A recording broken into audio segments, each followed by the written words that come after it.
Una inmensa embarcación de carga desaparece en medio de un tifón furioso. Casi 1000 pies de acero, un barco gigantesco, que simplemente se esfuma bajo las olas. Las autoridades señalan al capitán y a la tripulación, pero no todos están convencidos. Yo confiaba en esa tripulación. No habrían puesto sus vidas en peligro sin razón. Vamos a probarlo. Su prueba yace en el fondo del océano más profundo del mundo. Mira eso. Lo que se descubrió nadie lo esperaba. El barco hizo algo que jamás se había visto. Implosionó y luego explotó. De eso no hay duda. Los 44 que estaban vivos cuando entraron en el tifón están todos muertos ahora.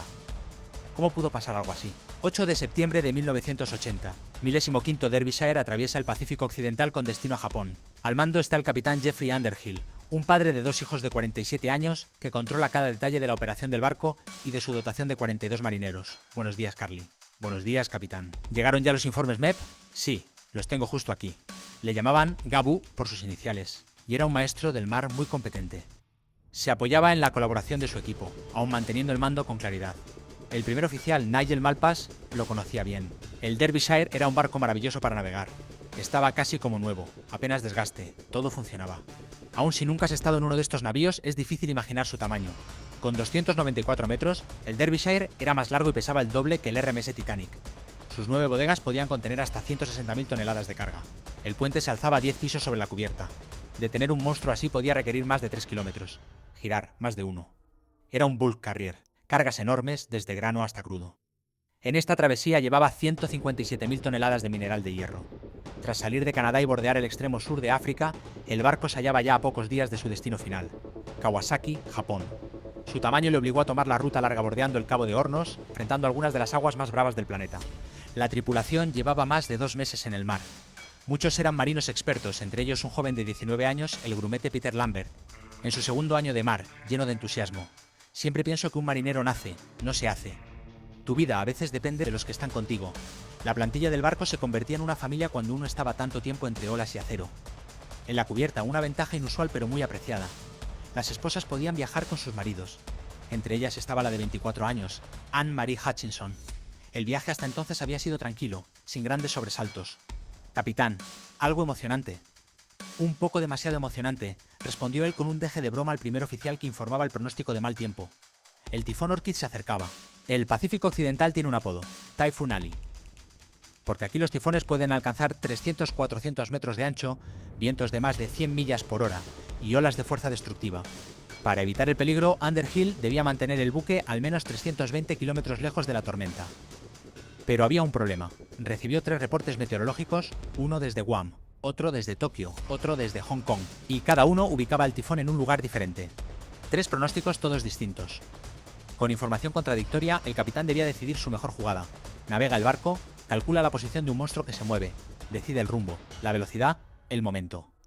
Como buen marino que era, optó por no asumir que los 3 eran errores, ajustó el rumbo al norte-este para esquivar los 3 posibles focos del tifón y propuso: si mantenemos buena velocidad entraremos por aquí, puede que pase tras nosotros.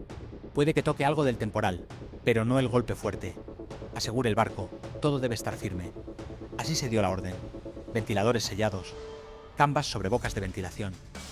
Todo listo para aguantar olas furiosas. Navegar en mar bravo es parte del trabajo, aunque cada vez se recuerda con nerviosismo. A pesar del cambio de rumbo, el mar les alcanzaba. La velocidad bajaba, las olas crecían. Piloto automático fuera. Veamos si podemos avanzar mejor. La tormenta giró, la trayectoria cambió inesperadamente, y el Derbyshire quedó directamente en su camino. Durante la noche, los vientos alcanzaron 80 km por hora, y las olas superaron los 7 metros. Señores, parece que nos toca resistir esto. El capitán ordenó virar a babor, mantener el viento en proa de estribor, para evitar que el barco rodase o cabeceara exageradamente.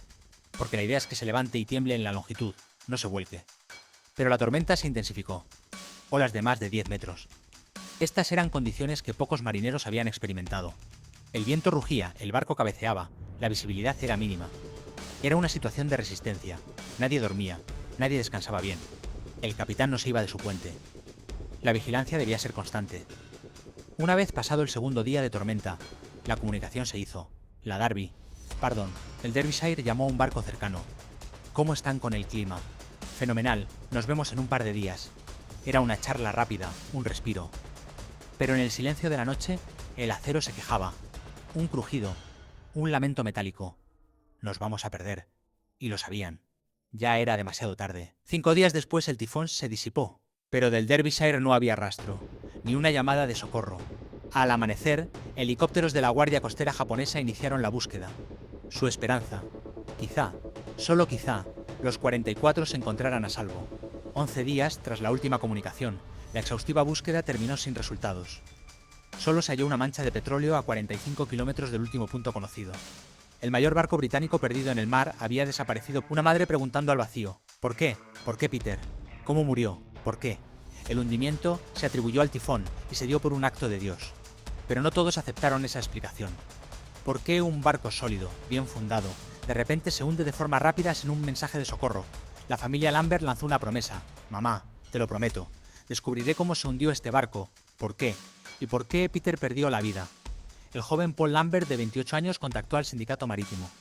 ¿Qué estaba ocurriendo?, preguntó. Descubrió un patrón alarmante. Muchos portadores de carga se hundían en promedio cada 6 o 7 semanas, con pérdida total de vidas.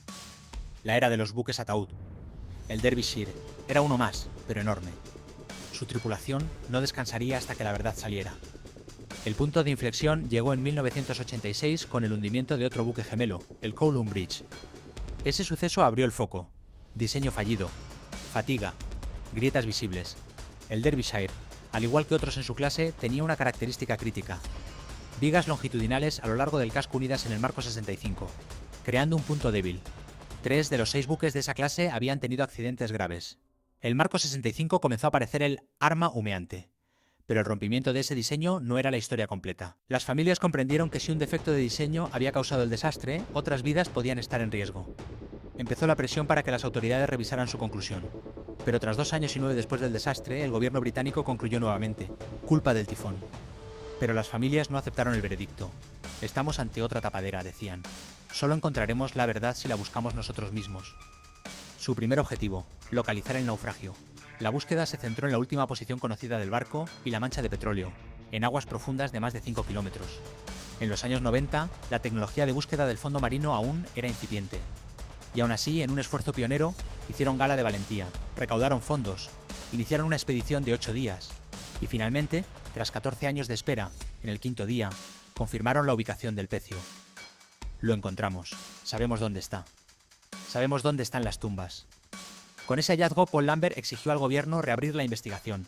Querían los buques clausurados, inspeccionados, sacados de servicio si no eran seguros. Enfrentando presión pública creciente, el gobierno aceptó y contrató una expedición de gran escala. Involucraron al prestigioso Woods Hole Oceanographic Institution, pionero en exploración submarina. Usaron vehículos ROVE, cámaras, fotogrametría, todo en 4.000 metros debajo del mar. El ingeniero robótico Andy Bowen comandó el sumersible más avanzado de su época. Nuestro trabajo era descender, recopilar evidencias, explorar escenarios. Se había perdido la hélice, fallo del timón, incendio en la sala de máquinas. 13 causas posibles fueron marcadas, incluyendo el famoso marco 65. Las imágenes del ROVE mostraron un escombro de más de 1.000 metros cuadrados, el barco despedazado en más de 2.000 piezas, el proa y la popa separadas, el resto convertido en lo que uno puede llamar confeti de acero. Bowen declaró: nunca había visto algo así. ¿Cómo pudo un barco de esas proporciones fragmentarse así? La respuesta: una implosión seguida de explosión. A medida que el Derbyshire descendía, la presión del mar empujó sus dobles fundas estancas hacia adentro. El aire atrapado se comprimió hasta explotar, generando una onda de choque equivalente a varias toneladas de TNT. Pero esa explosión no fue la causa inicial, fue la consecuencia del hundimiento. Los investigadores revisaron las imágenes buscando una fractura previa al hundimiento, particularmente en el marco 65. Encontraron que la fractura mostraba señales de explosión, no de fallo lento. El marco 65 fue desestimado como causa. Si no fue el diseño, algo más había desencadenado la tragedia. La atención volvió al cargamento: 157.000 toneladas de mineral de hierro, tan denso que en cuanto perdió flotabilidad, el barco se hundió como piedra. En ese viaje, solo 7 de las 9 bodegas estaban parcialmente llenas. El equilibrio entre centro de gravedad y flotabilidad, lo que llaman GM, estaba comprometido. ¿Cometió la tripulación un error de estiba? Los registros del puerto no mostraban irregularidades, así que los investigadores volvieron al eterno culpable: el mar. En esa noche del tifón, otro barco reportó olas de 60-90 pies. El profesor Douglas Faulkner propuso una teoría aún controvertida: una ola gigante o rock wave pudo haber hecho trizas al Derbyshire. El fenómeno consiste en una ola solitaria, 2 o 3 veces más alta que las demás, que aparece de la nada, a menudo desde otra dirección. Si tal ola impactó la proa inundada, la secuencia lógica se desencadenó. El mapeo del fondo permitió construir un gigantesco mosaico con más de 135.000 imágenes. En ese cuadro, la proa estaba prácticamente intacta, lo que sugería que estaba inundada cuando el resto del barco se rompió. Esa pista decía: la inundación vino de adelante. En la proa los tapones de los respiraderos habían sido arrancados por el oleaje, lo que permitió la entrada de agua al compartimento de proa. Había quedado la tapa del registro de Bosun sin asegurar. Apareció una tapa abierta de un registro delantero. Se planteó que si ese registro estaba abierto, toneladas de agua podrían haber entrado, bajando la proa, permitiendo olas cada vez más violentas sobre la cubierta. Los primeros hatch covers no estaban diseñados para ese tipo de carga. El test de modelos en el tanque de olas del Maritime Research Institute Netherlands replicó las condiciones del tifón y demostró que esa pequeña fuga de agua pudo desencadenar la catástrofe. En solo 5 a 6 horas, la proa se hunde, los hatches uno tras otro colapsan, el barco ya no puede levantar cabeza. Una vez entendido esto, las familias recibieron la explicación. La tapa de registro no fue asegurada.